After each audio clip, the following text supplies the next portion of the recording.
My name is Ophelia R. Ruffin, 29 years old, and if someone had told me a year ago that the happiest flight of my life would begin with the end of my relationship, I would have laughed in disbelief. Back then, I still believed love meant quietly carrying someone else's dreams until they were strong enough to carry yours. I didn't realize I was the only one doing any lifting. Nathan Brooks and I had been together for 3 years. We met at a friend's birthday party, where everyone else was trying too hard to impress one another. Nathan had seemed refreshingly different back then. He was charming without appearing arrogant, ambitious without sounding entitled, and attentive in ways that made me believe I'd finally found someone who appreciated quiet loyalty instead of flashy gestures.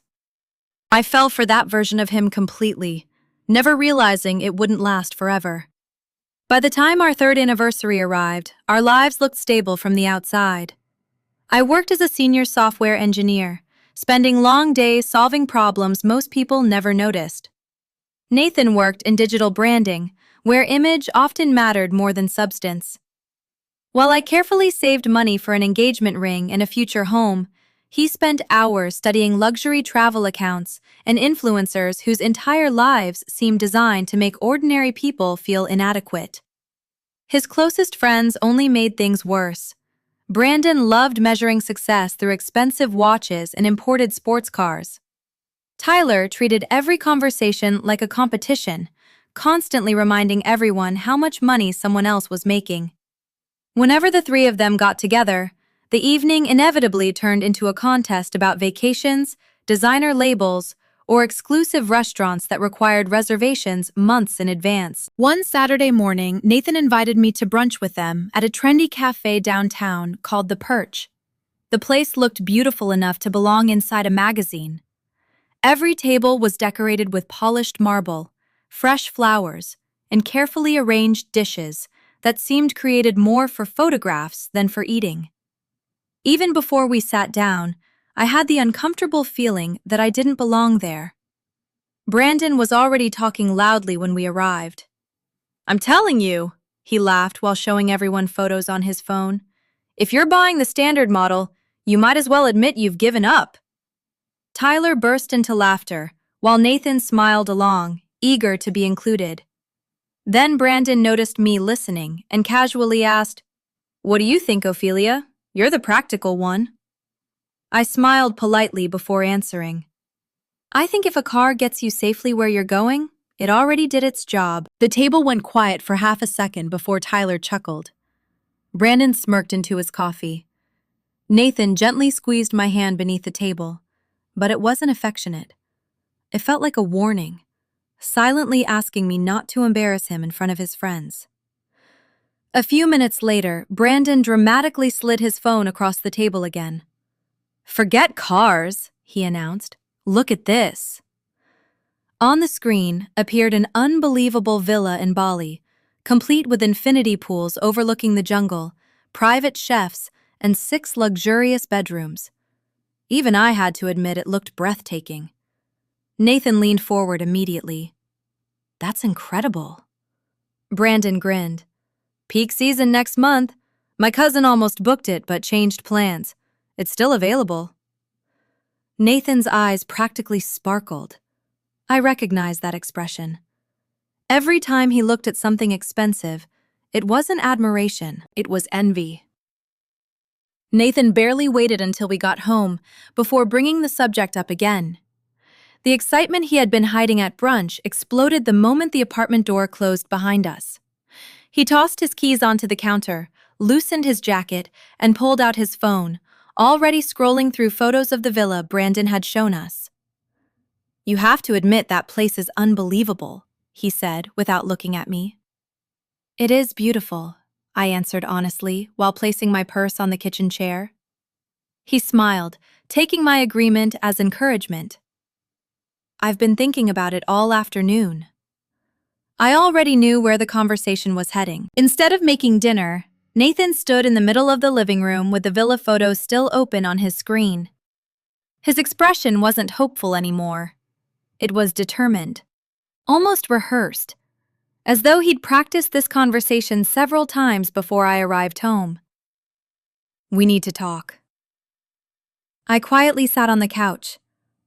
Okay. He remained standing, crossing his arms. My friends think you're holding me back. The sentence landed with surprising calm, not because it didn't hurt, because somewhere deep inside, I'd already expected it. They think what? I asked softly. Nathan sighed dramatically. They don't understand why someone as successful as you lives so cautiously. I frowned. Cautiously? They think you're too comfortable settling. I studied his face. What do you think? For a brief second, guilt flickered across his expression before disappearing. I think perception matters. There it was. Not truth. Perception. My entire career depends on image, he continued. People notice these things. What things? The trips. The lifestyle. The experiences. He walked toward the window. Brandon's girlfriend is always surprising him. Tyler's partner booked them a luxury cruise. He turned back toward me. And then there's us. I felt my stomach tighten. What's wrong with us? He hesitated only long enough to soften the next sentence. My friends think you're ordinary. The word stung more than I expected. Not because it was true. Because I knew exactly how much of my ordinary life had been spent quietly supporting his extraordinary expectations. I kept my voice steady. Do you think I'm ordinary? He rubbed the back of his neck. I think you're safe. Safe. Reliable. Predictable. Every compliment I'd treasured had somehow become criticism. Nathan sat across from me. Ophelia, listen. I'm listening. You know how hard I work. I do. You know how much pressure there is to keep up. I know. He leaned forward. Then help me. I waited. He opened Brandon's messages and handed me his phone. The villa. I looked at the screen again. 2 weeks. Private chef. Luxury transportation. First-class flights. The total cost made my heart sink. It was almost identical to the amount I'd saved toward our future. Nathan smiled hopefully. I want us to go. I looked back up. Just us? His smile faded slightly. Well, I already knew. Brandon. Tyler. They're partners. He nodded. It'll be incredible. Incredible for who? He laughed awkwardly. For everyone. Silence settled between us. Then he said the sentence that changed everything. My friends think you're a loser. I blinked. He continued before I could respond. They think you don't know how to enjoy life. They think you don't believe in taking chances. They think you make me live smaller than I should. Every sentence landed harder than the one before. Finally, he looked directly into my eyes. Prove them wrong. I said nothing. He mistook my silence for uncertainty. You pay for the villa, the flights, the airport transportation. Everything. His voice became strangely encouraging. Show them who you really are. I stared at him. So this is a test? He nodded confidently. In a way. And if I don't? His expression hardened. Then they're right. A long silence filled the apartment. He finally spoke again. I can't build a future with someone who refuses to think bigger. I felt something inside me quietly breaking. Not my heart, my illusion. For 3 years, I believed we were building the same future. Now I realized we weren't even reading the same map. Nathan stood up. So, he folded his arms. What's it going to be? I looked at the engagement savings spreadsheet still open on my laptop across the room. The ring, the house, the future I'd been protecting. None of it existed in his plans. He wasn't asking me to invest in us. He was asking me to purchase approval from people who laughed behind my back. I slowly stood. Nathan watched my face carefully, expecting tears, arguments, maybe even pleading. Instead, I simply nodded. Okay. His entire body relaxed instantly. I knew you'd understand. He crossed the room and kissed my forehead as though rewarding good behavior. I'll send you Brandon's booking links. He smiled wider. This is going to prove everyone wrong. Then he disappeared into the bedroom, already laughing as he called Brandon. I could hear pieces of the conversation through the closed door. She agreed. I told you she'd come around. It's going to be epic. I walked quietly back to my laptop. The spreadsheet showing my engagement savings was still open. I stared at it for several seconds. Then I closed it. Instead of opening Brandon's villa links, I opened a brand new browser tab. My fingers typed only 4 words. Solo travel to Bali. For the first time in months, I smiled. The calm that settled over me after Nathan's ultimatum didn't feel like heartbreak anymore. It felt like clarity. For the first time in 3 years, every decision I made belonged entirely to me. My emotions had stopped leading. Logic had quietly taken the wheel. The next morning, I called in sick. Not because I was falling apart, but because I had work to do. If Nathan had turned our relationship into a business transaction, then I intended to close the account properly. Every step needed to be clean, organized, and impossible to question later. The first thing I handled was money. I logged into our shared household account, calculated every bill that still needed to be paid, and transferred exactly half of the remaining balance into a new personal account. Nothing more, nothing less. The savings for the engagement ring had always been separate under my name, so there was nothing to divide. I simply gave those savings a different purpose. Only after everything financial was secure did I begin planning the trip. I ignored every message Nathan had forwarded from Brandon about luxury villas, airport limousines, and private chefs. Instead, I spent hours researching quiet places where I could actually breathe. Eventually, I found a small eco-resort perched on the cliffs of Uluwatu. There were no marble floors or celebrity endorsements, just bamboo cottages, endless ocean views, and enough reliable internet for me to work remotely. I booked a private bungalow for 3 weeks. Then I purchased a one-way first-class ticket. Not because I wanted luxury, because I wanted peace. Packing felt strangely emotional. I wasn't packing clothes for photographs or expensive dinners. I packed linen shirts that were comfortable in warm weather, hiking shoes I'd owned for years, my favorite novel, my laptop, and the sketchbook I'd abandoned long ago because life had become too busy taking care of someone else's dreams. Every item reminded me that I still knew who I was. I had simply forgotten. Before leaving the apartment, I looked around one last time. Nothing dramatic happened. I didn't cry. I didn't throw away photographs or break anything out of anger. I simply placed a small handwritten note on the kitchen counter, beside the coffee machine Nathan loved but never cleaned. It read, "Gone to Bali. Ophelia." 3 words. No explanation. No apology. No invitation to negotiate. The afternoon passed exactly the way I'd expected.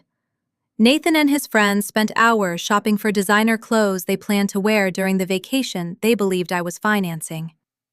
Every few minutes, another cheerful text appeared on my phone. "Don't forget, we're flying first class."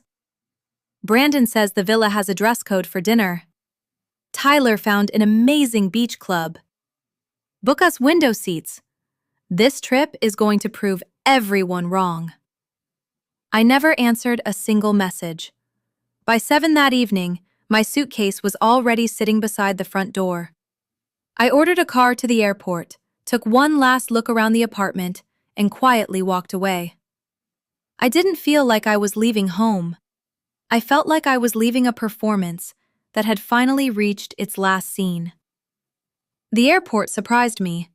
Everything felt calm. The first-class check-in counter was almost empty. The airline employee smiled warmly as she printed my boarding pass. "Traveling alone today, ma'am?"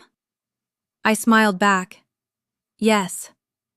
There was something strangely satisfying about saying it. Just me. Inside the lounge, I found a seat overlooking the runway and ordered dinner. Around me, people chatted about vacations, business meetings, and family reunions. No one knew they were watching the beginning of the happiest decision I'd made in years. About 30 minutes before boarding, I finally picked up my phone. I opened my camera roll.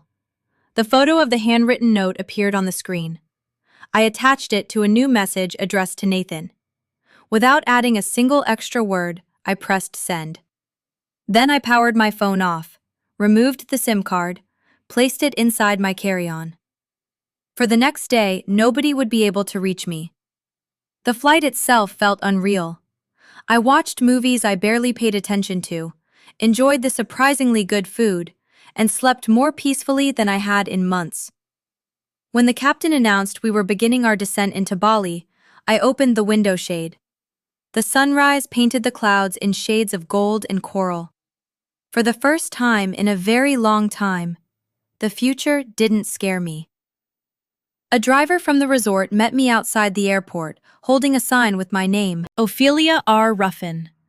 No +1, no boyfriend, just me. The drive along the coast was breathtaking. Green hills rolled toward the ocean, while ancient temples overlooked the cliffs. Everything felt slower, quieter, as though the island itself was encouraging me to breathe again. My bungalow was even more beautiful than the photographs.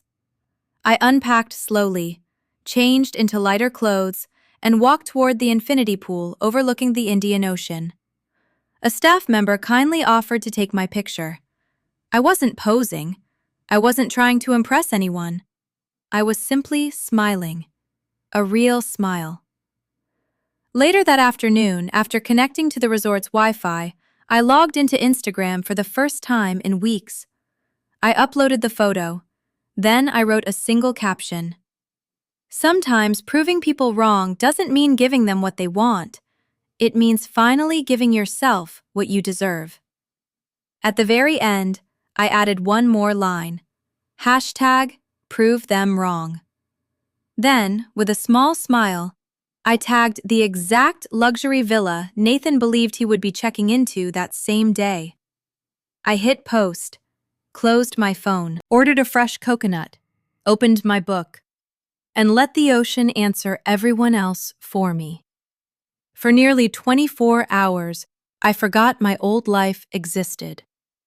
I woke before sunrise to the sound of waves crashing against the cliffs below my bungalow. After breakfast, I signed up for a beginner's surfing lesson. I fell off the board more times than I could count, laughing every single time. By afternoon, I had answered emails from work while sitting beneath a bamboo roof overlooking emerald rice fields. I hadn't felt this light in years. It wasn't until sunset that curiosity finally got the better of me.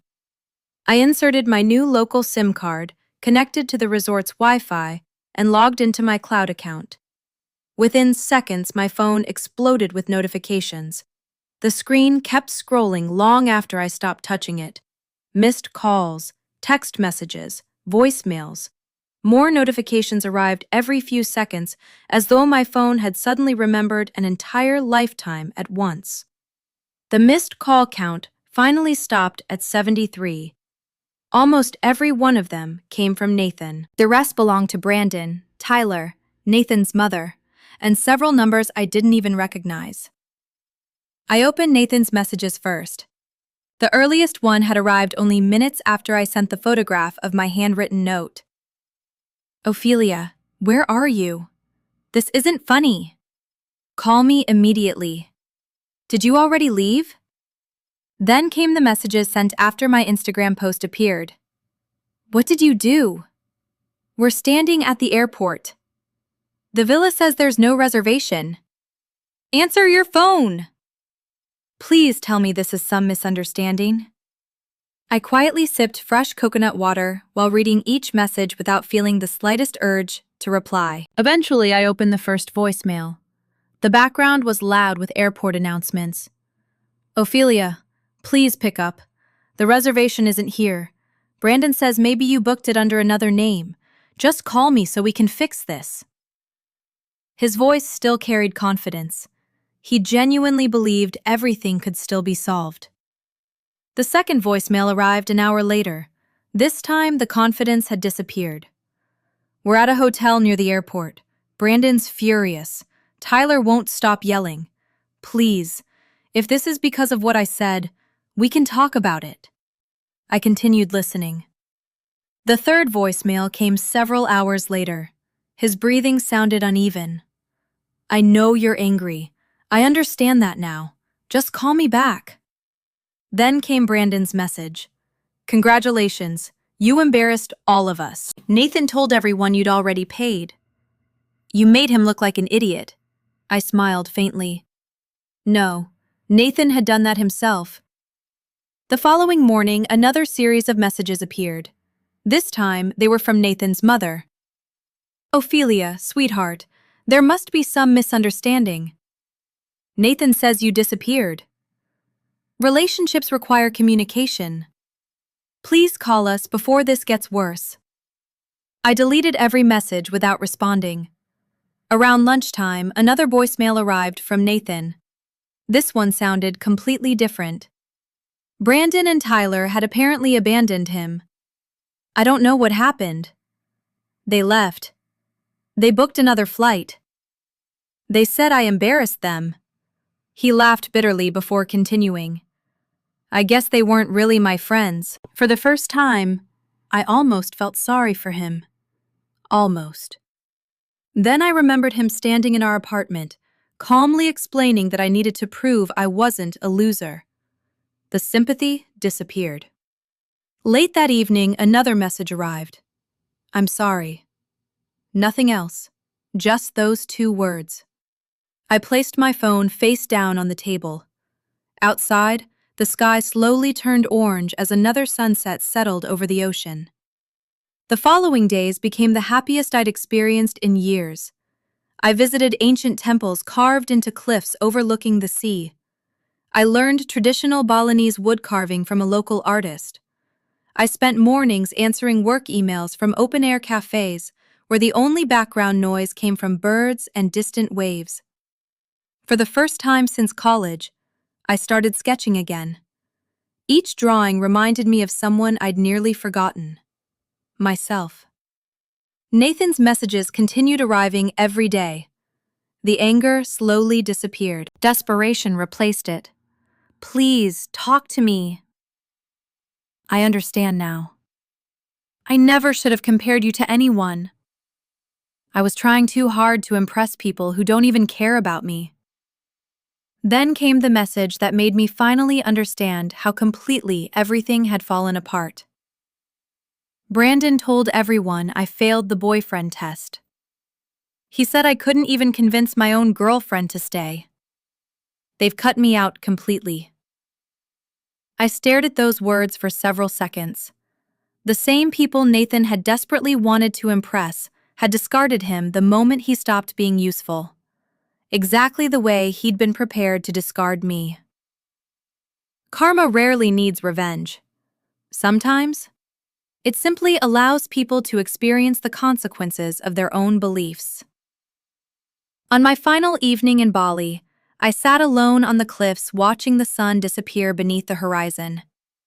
The phone rested quietly beside me. Nathan called one last time. I watched it ring. Stopped. Then another voicemail arrived. I pressed play. His voice sounded exhausted. Ophelia?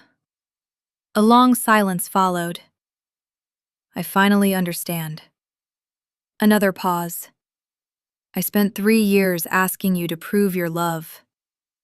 I never once proved mine. The recording ended. I looked out toward the endless ocean. Then I quietly locked my phone and turned my attention back to the sunset. 2 months later, Bali had become more than a destination.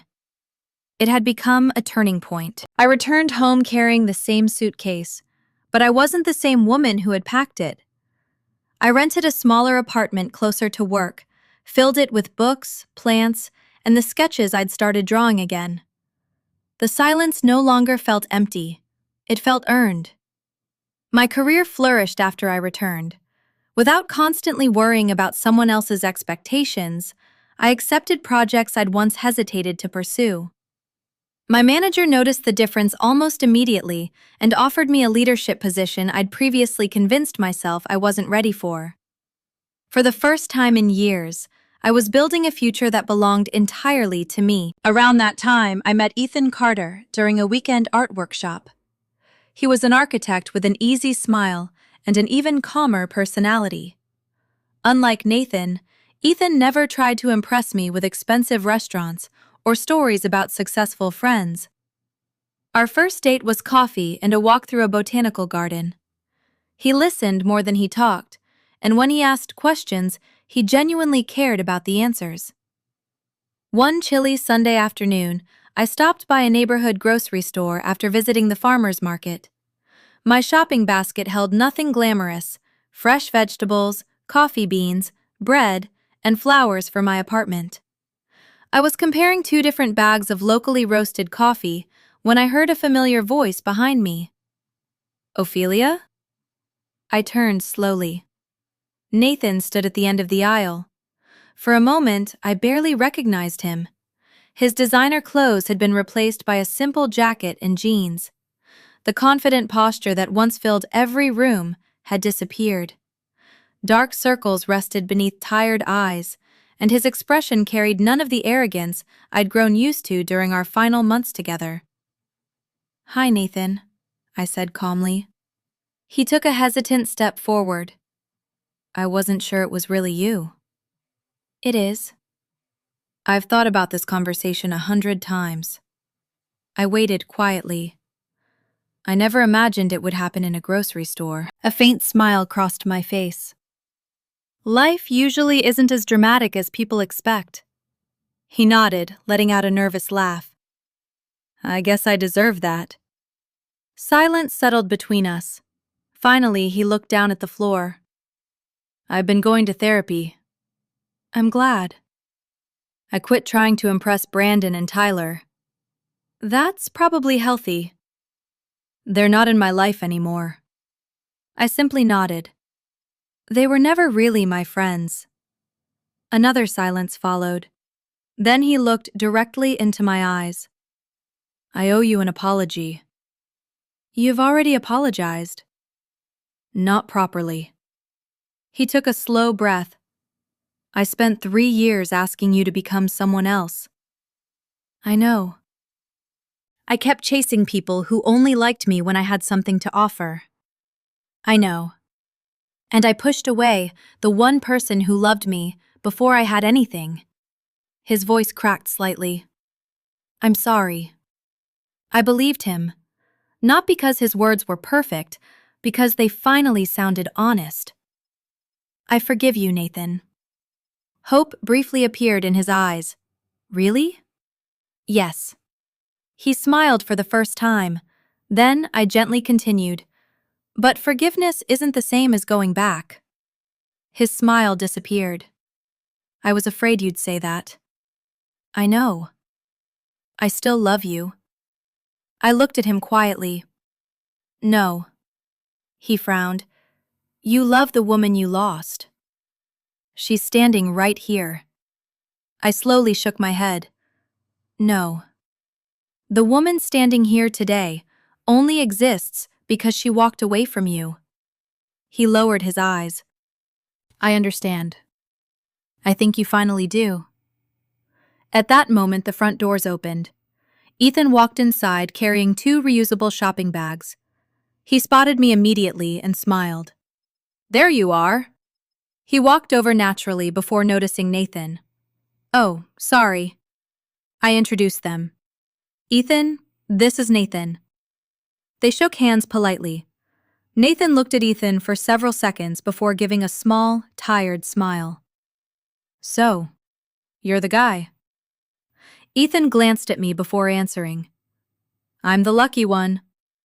Nathan nodded. I believe that. He looked back at me one last time. Can I ask you something? Of course. Is he really better than me? The entire store suddenly felt very quiet. I remembered another conversation, another apartment, another ultimatum, another sentence. I smiled gently. Do you remember what you told me the night you asked me to pay for that vacation? His face slowly changed. He already knew. I repeated his own words. You told me to prove everyone wrong. A brief pause. You said if someone better came along. Another pause. Why would you stay? He closed his eyes. I finished softly. Someone better came into my life. I smiled warmly at Ethan. So, why would I stay? Nathan stood completely still. For the first time since we'd met, he had absolutely nothing to say. A slow, defeated smile crossed his face. I guess. I finally know how that feels. I nodded. I hope you find happiness, Nathan. I hope you do too. I already have. Ethan gently took my shopping basket. Ready? I smiled. Yes. Together we walked toward the checkout without looking back. As we reached the parking lot, Ethan opened the passenger door for me before asking quietly, Are you okay? I looked up at the clear afternoon sky. I am. Completely? I smiled. For the first time in a long time. As we drove home, I thought about the 73 missed calls Nathan had made from Bali. Months earlier, I might have believed one of those calls could change everything. Now I knew the truth. Not one of them contained anything I needed to hear. The greatest victory wasn't leaving him behind. It was becoming the woman who no longer needed his approval. Sometimes people ask you to prove your worth. The strongest answer isn't spending money, winning arguments, or getting revenge. Sometimes the strongest answer is quietly choosing yourself.